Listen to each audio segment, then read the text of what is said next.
Elspeth is Elspeth. I think that's just a solid win condition in this format. The single biggest selling point, the key selling point of this blue-white deck is how incredible its matchups are against the green, the green Devotion, green Whip. Everything from Sidisi Whip to Black-Green Constellations to Green Devotion, any of the decks, even Abzan Reanimator, all of the Whip decks that are slow green decks that try to do something really big, they have such hard times with control cards like End Hostilities, reactive cards that can get rid of their Whip like Banishing Light, and counterspells that can hit their few key cards like when you nullify a Hornet Queen. I think that Jim Davis is definitely making a metagame call. This deck is geared to beat the big green decks. He's going the opposite way. Whereas the blue-white heroic decks try to duck under him, he's trying to be even bigger, even slower and bigger than the big green decks. What he doesn't want to face is somebody playing like a Jeskai Tokens deck or something like that. But he's geared to beat the big slow green decks. Yeah, I was going to say, he is geared to beat those Courser of Crewfix decks, but he's not playing against one of those right now. He's playing against the Jeskai Ascendancy, Hordling Outburst, Treasure Cruise deck. And it seems like on the surface this match would probably be pretty tough for him. Yeah, it's not the end of the world. Jim Davis does have access to some powerful cards like Elspeth and Dig Through Time and End Hostilities. However, Kory's deck attacks from a variety of different angles. He has Goblin Rabblemaster and Brahmaz so that a shortage of removal spells could be fatal. He's got Token Makers, which can make individual spot removal bad. And then Kory actually has a lot of card draw with Treasure Cruise and Jeskai Ascendancy, Treasure Cruise, and Chandra Pyromaster, making it very, very difficult. This is very reminiscent to what we saw Yuya play. Absolutely. At the World Championships, and as a result, Brad Nelson getting second place with that particular deck in Portland last weekend during our Standard Open. It's starting to pick up in popularity. I know a lot of people believe that this is one of, if not the best deck in the format. Yeah, I definitely think this is going to be a fixture in the format for the time being. It's also going to take a few weeks for people to adjust because even though on the surface it looks kind of like the old Jeskai, sort of the Jeskai Burn, Jeskai Aggro decks, plays nothing like them. It actually is shockingly different, and it's going to take people a little while to realize different cards are good against them. You have to play your game a little differently. You got to respect the deck. It's very strong. The Seeker of the Way here for Kory. He'll play it off of Battlefield Forge, so he's going to go down to 19. Davis with just a boring old Evolving Wilds that he's going to sacrifice in a turn to search a basic out of his deck. We'll see if it'll be an island or a plains. He's got 5 islands and 2 plains in his main deck this weekend. Yeah, this is a mana base that Andrew Cuneo could love. Tranquil Coves, Evolving Wilds, Radiant Fountains. I think the problem is that this deck may do a little too much for Cuneo with the 3 Elspeths. Maybe a little too much stuff for him. You got to remember, not even Andrew Cuneo's in this format. Is Cuneo siege rhinoing people? Nah, he's playing black-green. Okay. He plays Constellation. He likes the whip decks too. Okay. He doesn't like liking the whip decks, but he likes them. Well, they are quite good. Does make sense. So he's off of blue-black control now, then. Yeah, that's only because blue-black control is horrible. Oh, okay, understood. He knew it wasn't very good going into that weekend, but it was a metagame call that hit. It hit pretty reasonably well. The problem is that the joke is up. The format has moved on. That weekend, there were a lot of people playing Green Devotion. Okay. There were a lot of people playing the old style of Abzan decks that didn't have as many Planeswalkers. And there was a lot less Whip of Erebos and a lot less Jeskai Ascendancy tokens. Well, things have definitely changed. I mean, metagames are ecosystems, as we like to say. Here's an attack for 2, and it's unfortunate. I actually like that blue-black control deck from just like it's very Cuneo. It's a good time. Yeah, it's a very, if you very like Cuneo sitting around deck. drawing cards, killing their guys, it's a good time. Another copy of Seeker of the Way here from Kory, so see the life totals here. It was a great call for that weekend too. It was one of the better performing decks of that weekend. You had to pick a spot, and they did. And they did it quite well. Davis is going to consider his options. He does have a copy of the Last Breath in his hand, seeing if he wants to fire one off at this point. Kory does have a copy of Hordling Outburst for next turn, perhaps, but right now we are on Kory's end step. Davis is going to cast Last Breath to get Seeker of the Way off the table. So Jacob will gain a little bit of life in the exchange, but more importantly, if you're for Jim, he's trying to keep the board clear. Yeah, an interesting decision. Jim holding up the Last Breath because he didn't want to walk face first into a Goblin Rabblemaster. On the surface, it's like, oh, did he take 2 extra damage? Well, no, it's actually very, very important to not lose to a Goblin Rabblemaster here. Davis is basically saying, I can afford 2 damage to have the option, you know? And I respect that. That's a disciplined control player who's got experience with his deck. Davis' draw for the turn was a Plains. He's going to deploy that one, and now this is a copy of Vermez, King of Orescos, a card that is picking up in popularity across multiple decks, actually. Yeah. So one of the nice things about this sideboard is having access to Bramaz and possibly also Omen Speaker, because of Omen Speaker's ability to eat tokens. But having access to these creatures gives Jim a transformational element that is so important for a lot of these control decks when they don't have a broken card draw engine. You know, he has access to Dig Through Time, which is his start, but he really needs to be able to become more aggressive. Well, he's going to need to find an answer to the card that just came into play, which is a copy of Jeskai Ascendancy. One of, if not the best cards in our format at this point. Now, he does have access to cards like Erase in his sideboard. There are 3 of those. There's a copy of Glare of Heresy as well, and he is a deck with 4 main deck copies of Banishing Light. So answers are something that he does have. You'll see an attack here with Bramaz. The cat token will be blocked by Seeker of the Way, so Jim will get his 3 points of damage through. But does he have an answer to the powerful enchantment, I think, is the question. I got to tell you, Bramaz is absolutely fantastic against these Jeskai Tokens decks. Yeah. In recent weeks, Bramaz has become popular in Abzan midrange, and we found Bramaz to be just an incredible weapon against them, because even if they, they have a very limited number of ways to interact with it, like Stoke the Flames, but even if they Stoke the Flames, they're losing mana often, and if they don't draw Stoke the Flames, if their hand has like Lightning Strike or Raise the Alarm, it can just completely fall apart against a Bramaz.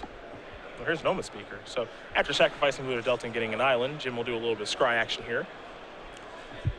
It's going to be interesting to see how the next couple turns shape up, because it looks like Kory has access to multiple Hordeling Outbursts. The first Hordeling Outburst is going to give him a commanding board.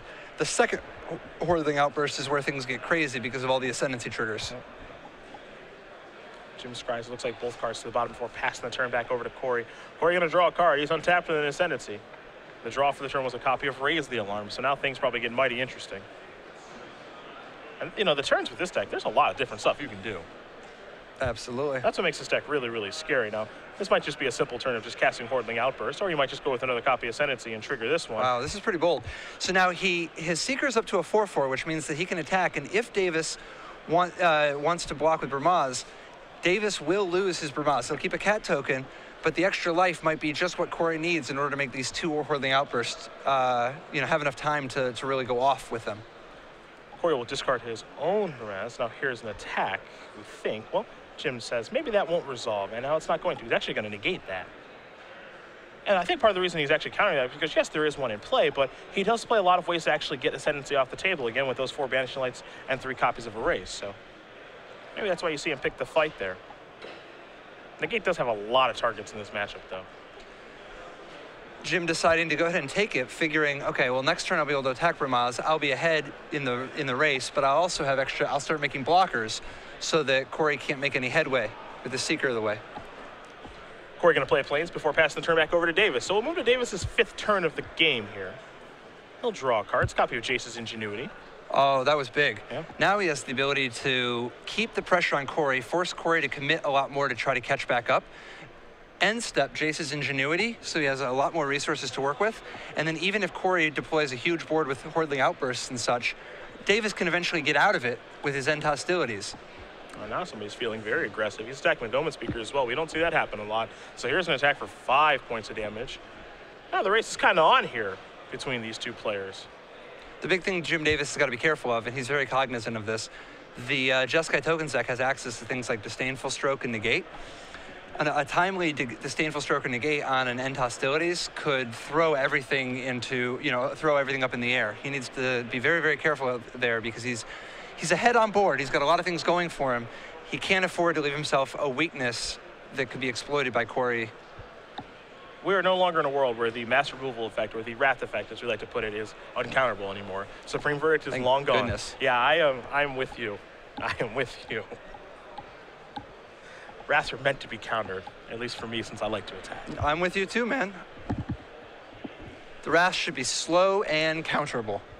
Jim just going to pass the turn back. Going to leave with Jace's Ingenuity and going to try to bluff as many things as possible at this point. Looks like Kory's draw for the turn was a copy of Negate. So that's a little bit interesting, perhaps. Yeah, particularly since that means he can play Negate and Raise the Arm in the same turn. Yep. He can actually attack with the Seeker of the Way. If Jim blocks with the Bramaz, he can actually raise the alarm, instant speed, get his Seeker big enough to kill the Bramaz, and actually have access to Negate to protect anything going wrong with the Seeker. He's going to raise the alarm right now. So He's going to play this in his main phase, trigger Prowess on the Seeker, so it's going to become a 3-3, 4-4 with Jeskai Ascendancy trigger, and now he gets to do a little draw discard action if you'd like. Though his hand is actually pretty good at this point. Again, he has the negate and then 2 copies of Whirling Outburst, so was curious to see if he actually did want to draw and discard. And generally, you're going to want to draw and discard anyway, just to fuel Treasure Cruise. Even if you just look at the top card and put it in your graveyard, if you have the perfect hand. Keranos was the draw. Ooh, that's an exotic one. That's the backup plan. Yes. That's not what I would want to discard. It doesn't look like Kory wants to either. Going to choose to discard a copy of Whirling Outburst. 2 soldier tokens are going to come into play here as well. And again, Seeker of the Way is currently a 4-4 after its Prowess trigger resolves, as well as the Jeskai Ascendancy trigger. Yeah, Kory very aware of the possibility of sweepers like End Hostilities. He doesn't want to walk too far into that, and so a hand of multiple Whirling Outbursts when he's already committed a Seeker and a Raise the Alarm. There's too many eggs in that same basket. Keranos lets him diversify his threats a little bit. Now here's the attack with the 4-4. It looks like Davis might just be on chump block duty there with the token. So he does want to play it. And it looks like he is just going to chump block. So Kory will gain some life here in the exchange. Looks like he's going to push himself back up to 18. And Davis is going to sacrifice the Flutter and get a land out of his deck. And I think we'll see him cast that Jace's Ingenuity here in a moment. I suppose my question for you is, given Jacob Kory's hand, would you have any interest in countering this spell with that negate? Absolutely, absolutely. I think that the fact that Kory has Jeskai's Ascendancy in play, a reasonable board that Davis is going to have to react to, and Kory has a great hand. He has another threat with Whirling Outburst and Keranos in case he needs to go long. I think that the worst thing that could happen to Kory is to start getting behind on resources. I would rather counter Jace's Ingenuity than a sweeper or basically anything else short of an Elspeth. Okay. The only thing he's got to weigh right now is, does he think that Davis might just untap and drop Elspeth? Because if so, that's going to be game over for him. Well, he's going to negate this. I like this play. I like this play a lot. Going to trigger the Ascendancy as well. Stoke the Flames, the draw. I also like the prospect of untapping the Seeker here as a potential deterrent. Being able to have the Seeker eat the attacking Brimaz cat token. Oh, hope he doesn't forget that. Of course, Jeskai Ascendancy does have quite a bit of words on it. Don't know how much he's actually had the opportunity to play with this deck. It is relatively new, and it looks like he forgot it. Missed the trigger. Yep. Davis will draw. Davis could not untap fast enough. No, no, no. But Davis's hand is not great. He's got that End Hostilities that we've talked about, but then he's just got 2 lands in his hand and 2 islands. This is also not a great board for End Hostilities. So much of, basically, so much of Jim Davis's power is resting on that Brimaz. And Kory has power in terms of the cards in his hand, which he's had the selection to help set up, and he has the Ascendancy in play that would survive the End Hostilities.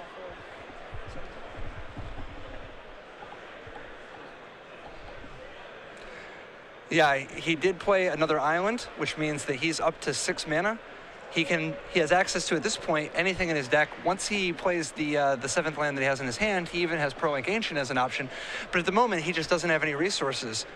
So he's just going to try to tread water, so to speak. The attack here is going to be nice because it does mean that he's going to get an extra cat token that will either trade with one of Kory's tokens or be able to potentially chump block a Seeker of the Way. Davis knows that I'd be surprised if Kory doesn't need blocking here, however. Myself, personally, I think he wants to leave those tokens out there for the Ascendancy. Yeah, I mean, next turn's going to look real good for Kory. Here's the attack here with the Vigilance creatures. And Jim just going to kind of shrug his shoulders. He does go ahead and block. I'm surprised. Now, part of this is that Kory might be thinking, well, if I draw a land, I'm going to want to play Keranos next turn, which isn't going to trigger my Seeker of the Way anyway or pump my tokens. See what the draw is. That is definitely a statement of strength, though. That's saying I think I'm in such a good position that I just want to be careful and buy some time and just not let things get too, too damage-oriented. I want to just kind of hang out because I'm going to win the long game of Keranos. It's time to stoke some flames now. Going to go after Brimaz, trigger the Ascendancy, I imagine. Absolutely. Now, this does mean that Davis is likely to pull the trigger on the End Hostilities next turn. This interaction is, it's kind of silly. It's so good. Draw, discard. There's a Plains. We'll discard the Flooded Strand. Now, he gets to untap, resolve this, kill that. Creatures are bigger, of course. Prowess has been triggered on the Seeker. So life is pretty good here for Jacob Kory. There's the attack. It'll be for 4. 4 damage will come across. A little surprised at the no block. Well, that's sort of an indicator that he's not going to end hostilities next turn. He's going to chump block next turn, but he wants to give Kory a little bit more room to overplay his hand. Oh, Disdainful Stroke, is that what that, Yep. or a Nullify? I believe Disdainful Stroke. Yeah, Disdainful Stroke. That's great for Jim Davis. That means that he's actually got chances. If Kory's plan is on Karanos or Treasure Cruise, Jim Davis has got a real good way to keep things from slipping away. And we know Kory's got the God of Storms in hand. Now, what Davis is debating is, does he pull the trigger on the end hostilities now, being mana efficient, or does he wait one more turn? The prospect of being able to block with the Omen Speaker is very appealing. It feels like it's unlikely that Davis would want to pull the trigger without getting that chump block first, and without forcing Kory to commit a little bit more, because Kory can't even profitably attack unless he plays another spell next turn. Davis would love to get a Hordeling Outburst or Raise the Alarm out of this. In this situation, is there something that you can do as a control player to try to get your opponent to commit another threat so you can clean them up with hostilities? Is there some way to try to, okay, when think for a while go? Oh, well, yeah, I mean, part of it is Omen Speaker here effectively does that already. Okay. Because of the fact that Kory can't punch through the Omen Speaker without playing something. Okay. But yeah, part of what's going on here is that Jim doesn't want Kory to know how weak he is, so he needs to try to represent a little bit more strength. There's Karanos. That's going to trigger. It's going to get Disdainful Stroked. So bye-bye. Here's the attack. Is it time to chump block? Whoa, whoa, whoa. Is that a... Karanos didn't trigger them. Did it? Oh, we will have to actually check in and find out exactly what did happen there with that. Yeah, I mean, I believe that even though Karanos is not a creature in play, thought he was a creature spell in the stack, but I guess I can't be sure.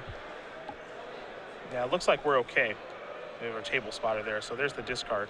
And now they're going to... Yeah, but that's only if he's if you play a non-creature spell, and Karanos is a creature spell. Yeah, no, that's true. Yeah, I don't think it works the same as the cards like Boon Satyr, the bestow cards. 'Cause that's an important distinction. When you bestow a Boon Satyr, it can't be, it doesn't count as it counts as a non-creature spell for the purposes of like Jeskai Ascendancy. However, I do not believe the gods are. I believe that if you play Karanos or Thassa, but it looks like they're going to be. And you see, this is the conversation that they're having right now is, you know, he drew and he discarded with this. I Disdainful Strokes the creature, and he says whenever you cast a non-creature spell. Right. That's the important part of this. So this is where things might get a little bit hairy. We've got judges down there kind of on the situation, both players currently stating their case about exactly what will happen here, because I think we might be to the point right now where the game can't be unwound. And so, again, we won't speculate. We'll just see what the judge's ruling will be. But for the moment, we will come back to the booth here. Once we do have a ruling for you guys, we will let you know. It is Cedric Phillips along with Patrick Chapin, not Sullivan, will be joining me. And you guys not to be confused with the Rainmaker. True, yeah. True. They both. I need a nickname. I don't know what it's going to be, but we've got the Innovator and the Rainmaker. Mr. White Weenie. I haven't played that deck since like 2009. Oh, how about the Champion of the Robots? I don't know. No, I don't think so. I don't think that doesn't. Is this alluding to when I played Affinity at a Pro Tour? Anybody who actually plays Affinity at a Pro Tour, hats off to you. Against you. And beat you. I think you may have forgotten that part of the story, buddy. Now, our careers have gone different ways since then, but I got my W. I didn't play very well during the match either. It was kind of embarrassing, but got you. You know what the problem with your deck was that tournament? It didn't do anything. I don't know. Your deck didn't do anything. I think I ran below expectation because I played that same deck at the World Championships later that year. Did you? You probably remember that. Andre Coimbra won. You must have been there, right? Yeah. It was great. Yeah, I played that same deck in the modern portion and went 5-1, I believe. This was the Gifts, Punishing Fire. Yep. I think you had a Thopter Foundry. Loam in there too, or no? Yeah, like think of a card that's been banned in modern. You had them all? I had them all. I had Thopter Foundry Sword. I had Punishing Fire. I had Gifts Ungiven to go set up both of the combos. Okay. Life from the Loam, obviously. So, I mean, that was a sweet deck. Spoiler alert, I was not at that tournament. He's being mean. He's being mean in the booth. Looks like they're going to have him rewind the game state here to the best of their ability and have him discard a card. So he's going to get a game rules violation, I am being told. So, again, when we do have the board state updated for you guys, we will let you know. King of the Robots, come on. Yeah, no, I mean, Optimus Prime, I guess, is King of the Robots. Yeah. You got to be like at least top 20 most prolific Affinity players ever, right? Wow, thank you so much. That's basically the nicest thing you've ever said to me. That's really, really nice. I think I've played Infinity in like 3 tournaments lifetime. But here we are, back to our game state. It looks like we're going to have Keranos on the stack. Disdainful Stroke is likely going to attempt to counter this. So players are going to get everything And it's situated. an honest mistake. I mean, it's like you think Keranos is not a creature, but the rules of Magic are really weird. Yeah. So it looks like we're okay now at this point. And now we're going to go back to this kind of standoff with end hostilities and how can I get you to extend more into it? Does he want to keep waiting with the Omen Speaker? Does he want to chump yet? Does he want to chump at all? We'll find out. Well, now at this point, the Seeker is only a 2/2, and the 1/1 token, he doesn't really have a profitable attack here. In all likelihood, Kory will just ship the turn because Davis could either eat the token or block the Seeker. Yep. So it looks like we've just got this ruling just about cleared up here. You see the life totals here, 8-16. Kory with the Jeskai Ascendancy in play along with the Seeker of the Way and the Soldier token from a Raise the Alarm. Omen Speaker here for Jim, and as you called it, no attacks. Jim will draw a card. God, I love a no attacks, no blocks.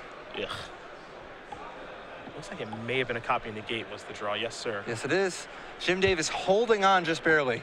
Would have been nice to stick that Jace's Ingenuity. You sort of wonder, should you have just Jace's Ingenuity while Kory was tapped out? Sure. Those 3 cards be mighty important. Put your shield down for a turn to draw 3 cards. Perhaps that was the correct play here for Davis. It's so tough. There's so many different ways you could go with this. So Jim Davis trying to figure out how to get himself out of this. Jeskai Ascendancy making it so tough because it means the Kory is effectively never going to run out of gas. Kory draws a card for the turn. Didn't get a great look. He's got a spell to play, though. That is Hordeling Outburst. Now, the nice thing about Hordeling Outburst from Kory's perspective is, well, at least he's got a huge board. He's going to be able to put some punch in a little bit of damage here. He's going to have an overwhelming board, and he'll likely win the game next turn if Davis doesn't have a sweeper.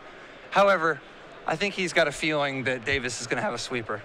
So Hordeling Outburst is going to resolve. 3 Goblin tokens are going to come into play. Prowess has been triggered, of course, on the Seeker of the Way. The fact that Davis didn't even think about whether or not to counter the Hordeling Outburst, I think that's the indication to Kory that, like, if he doesn't counter it and he doesn't bluff a counter, there's no question this is going to end badly. Oh, and there's the chump block. That lets you know there's no question how this is going to go. Davis's draw was a copy of Temple of Enlightenment. He'll start first with an End Hostilities. That'll clean everything up except for the Jeskai Ascendancy. The Temple will be the follow-up. We'll take a look at the top card here in just a moment. I love the keeping 2 blue open, which sort of suggests Nullify. The fact that he has a different 2-mana counterspell, but he's obfuscating it with his clever land tapping. I love that. Let's see what it's going to be here for Jacob. Again, he's got a Hordeling Outburst in his hand. He's reaching for mana. This is a Treasure Cruise. I like leading with the Treasure Cruise first to give him the most options to potentially discard to this Hordeling Outburst. And he will trigger the Jeskai Ascendancy. Cruise is going to get hit by negate. Follow-up play is going to be a copy of Hordeling Outburst. This will give Kory an army again. See, normally I'd like leading with the Hordeling Outburst to try to draw out the counter. Okay. But I think the fact that Jim's life total is so low that every spell is lethal from Kory next turn makes this the better sequence. Well played on Kory's part. Let's see what Davis can draw here. A Radiant Fountain. All right. Yeah, not a great draw, but a decent one because it means that a single spell doesn't beat him now. He's up to 8. Here's an attack. Put you down to 5. Davis needs an Elspeth yesterday. Jason's Ingenuity isn't bad. That's not bad. That's not bad. It leaves him a little short on spells to play here, but he's got enough life that if Kory bricks again, he could get an untap. What he really needs here is a land and an End Hostilities, but really, even just a blocker would be decent. Oh, he's found a blocker in Bramaz. Wow, that's a great combination of cards. Yeah, Radiance Fountain combined with Bramaz actually buys him a lot of breathing room. The third card is Glare of Heresy. Also great, kill the Ascendancy. The problem is, because of the way that he tapped, he doesn't have the mana to do both. I'm curious on which one you're supposed to fire off here. That is a real tough one because the Jeskai's Ascendancy is how things go wrong. Yeah. But the Bramaz is the greedy, just try to take over the game right now. I am, myself personally, if I'm in Jim's spot here, I'm inclined to play a little bit cautious and just take care of the Ascendancy. I don't know if that's right, but that's where I'm kind of inclined to want to go. I mean, he still beats the board if he glares now and plays Bramaz next turn. Okay. But only barely. Now, the one card that Kory can draw here that's going to be a killer no matter what is going to be Stoke the Flames. Yep. It's going to be great no matter what happens. And he actually has access to Jeskai Charm, too. Ooh, okay. Which it's possibly boarded out in this matchup. However, in this scenario, Jeskai Charm would be obviously game-winning. Yeah, he's going to go with the Glare. So he's going to get the very powerful Jeskai Ascendancy off the table. Kory's going to draw a card. There are no red ones in his hand, so no Stoke the Flames just yet. He's going to attack here for 3. Davis going to go down to 4. Does Kory have a follow-up? Looks like a Seeker of the Way. He's a little hesitant to play it, though, due to a card like End Hostility, so he's just going to pass the turn back. And this is what Jim wants, because that Seeker of the Way would have put down enough pressure that even a Bramaz wouldn't have stabilized in time. However, by having this extra breathing room, Davis is actually going to be able to buy himself a couple extra turns to try to find something big like an Elspeth.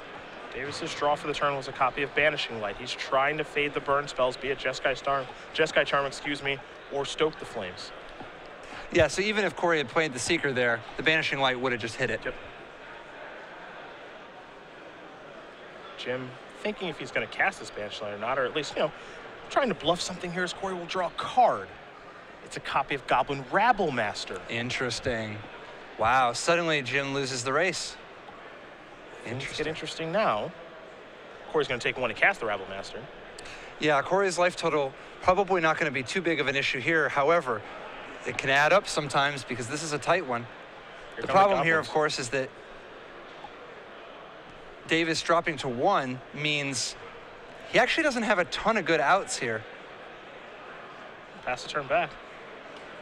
So it looks like Kory may have potentially ordered the blockers just haphazardly quickly because Davis still has this 1/1 cat token. Yeah, and that matters quite a bit given the situation. Now here's Banishing Light to take care of the Rabble Master, and Jim's draw for the turn was a copy of Radiant Fountain. So now he's going to go up to 3. Wow, Radiance Fountain putting him up to 3 means he can actually survive this attack. And he gets to make an attack of his own. Wow. And his creatures, of course, have Vigilance. Now it's an attack for 5. So now Kory's going to go down to 10. Up to 3 goes Davis. Wow, and this one's down to the wire. Things are shifting here. Let's see if Kory is able to draw a big card. Raise the alarm. So he really needs to commit everything. He needs the Seeker down. I mean, Davis has no cards in hand anyway, but the combination of Seeker plus Raise the Alarm is going to give Kory an overwhelming board position next turn. We can't forget, too, that Kory is able to play Raise the Alarm on his own turn to trigger the Prowess off of Seeker the Way. So in this racing situation, that card's interesting. That draw step was very interesting, too, as Jim Davis just picked up a copy of Elspeth. Wow. Elspeth is huge here. Wow, this one is so close. Now, Kory can raise the alarm in combat, meaning that his Seeker will be able to eat the attacking cat token, gain 3 life as a profit, and have 6 creatures in play to potentially power through the Elspeth, because after he eats a token, the Elspeth will bring him up to only 6 tokens, or 6 creatures anyway. Trigger the Prowess with Raise the Alarm on the Seeker of the Way. There are 2 soldier tokens. It's time to do some blocking. How does Kory want to do the blocking is the question. Man, so tight, so tight. Having the extra cat token here is putting Kory under a lot more pressure. I think that this Elspeth coming down this turn, though, is going to mean that Kory is on a real short clock. He's only going to have 2, maybe 3 turns to try to find something like a Stoke the Flames or a Treasure Cruise digging. There are your blocks. Kory's going to gain a little bit of life. Jim is going to very quickly tap 6 mana. He's going to play an Elspeth. 3 soldier tokens are coming into play. But Kory has the cards that can immediately win the game, be it burn spells. Treasure Cruise gives him redraws. Yeah, most likely he boarded out his Lightning Strikes, but he still has access to things like Stoke the Flame. Even Chandra Pyromaster would be kind of big here. Is it red? Didn't get a great look. He hasn't cast it yet. Looks like he drew a land. Wow, what a close game. Jim Davis battling to stay in it. Looks like a spell. Yep. Active Elspeth. It hasn't gone anywhere. And he's continuing the beats. Well, he's got to try to get this over with fast. Oh yeah, he knows that he's got the advantage right now, yeah. And it's going to be very difficult for Kory to punch through with anything other than a burn spell. He needs to end this as fast as possible, while not opening up any additional outs to Kory. There are your attackers. Looks like he's going to leave 1 back on D. Yeah, here he is being super careful. He's trying to play around everything. He doesn't want to lose to raise the alarm, and he's just double checking right now to make sure that with the 3 extra tokens from the Elspeth that he won't be left vulnerable. So Bramaz is, of course, attacking. And that'll generate a cat token with vigilance. And 3 soldiers might be attacking. Jim trying to figure out exactly how many he's supposed to attack with as we are underneath 3 minutes here in the match.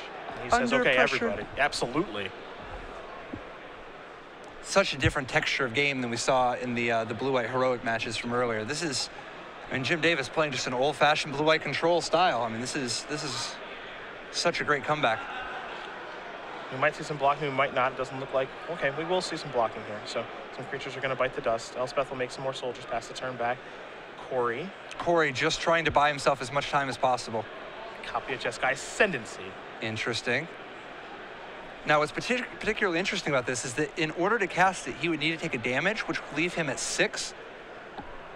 Which means that if Jim Davis can somehow remove the Seeker of the Way, Kory could die next turn. So Kory's got to do the math. He's like, could he possibly have Glare of Heresy? What could go wrong? He had the option of playing a Mystic Monster last turn.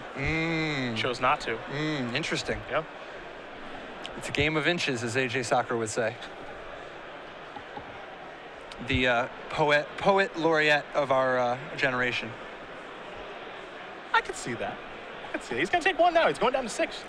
Just like you said. Yep. And now the nice thing about this is that it'll give Kory an extra look. If next turn he draws a Hordling Outburst or Raise the Arm, he still has a chance to draw into a Stoke the Flames off of the loot. I think you got to play one of these lands. Just because a lot could happen the next turn.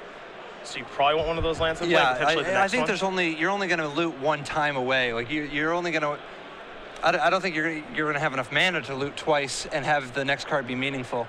But Treasure Cruise, of course, is the possible counter argument. You know, some Treasure Cruise chain. It'll be interesting to see which way Kory ends up going with this. We're down to the last 45 seconds. This one's, oh, he ends up hedging. I kind of like this too because it ensures that he's going to gain life. Well, potentially, it potentially ensures because there are ways to get this off the table, like a card like Devouring Light. But I'm not sold that he's beating a card like Devouring Light anyway. So. Interesting. By attacking, he has assured himself that he will live 1 more turn, and so he's going to have 1, maybe 2 or 3 looks at a Stoke the Flames, which is his best way to try to get out of this. Yeah, all he wants is probably just as many draw steps as possible at this point, right? Yeah, just as many looks as possible. Yeah, absolutely. He wants to be able to. I mean, the Treasure Cruise would be great too. Being able to Treasure Cruise just to see so many cards to try to find a Stoke the Flame. Jim says, I'm going to block with everybody. Every single one of you. So he'll lose some stuff. Really left with the Bramaz and a soldier token along with that Elspeth. Kory's going to go up to 9. Yeah, Jim knows he can't win next turn, and he knows he'll for sure win the turn after, so he just wants to be as careful as possible. Jim going to very quickly attack here for 3, 4, 5 points of damage. Kory going to go down to 4. Trigger Elspeth, 3 more soldier tokens. It'll be lethal next turn due to the ultimate. Can Kory find a burn spell to close it out? He will draw a card. Is a copy of Mystic Monster, and that is going to do it. Jim Davis is going to win this match here over Jacob Kory. At the wire. 2 games to 1. Blue-White Control will take it right as the time expires over Jeskai tokens. And for Davis, number 8 on our Season 4 leaderboard, moves on to 3-0.